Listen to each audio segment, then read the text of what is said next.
think that society is one thing, but I think nature is built on hierarchy and competition is natural and survival of the fittest is a thing. And I think what humans do is that we add judgment. When we judge whether it's right or wrong or okay or whether we like it or not that someone is taking power, a la the 48 Laws of Power, which is what this comment was from, when we judge it is when we bring the unhappiness. So I've been a proponent of this for a long time, which is that I think people just need to find their place.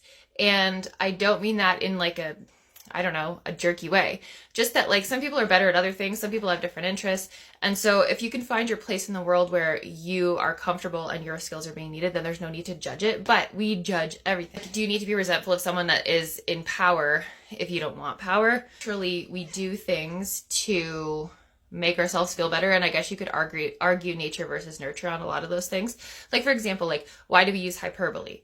Right? Like why would we naturally just exaggerate, or have we heard people exaggerating and we know that that's how we get an effect, so we're imitating that behavior? Or is that like a survival thing where, you know, the peacock would puff up its cheeks and my dog when it gets upset will puff up all his fur so that it seems, you know, physical hyperbole is what I'm saying, you know, it's exaggerating its dangerousness to intimidate someone else.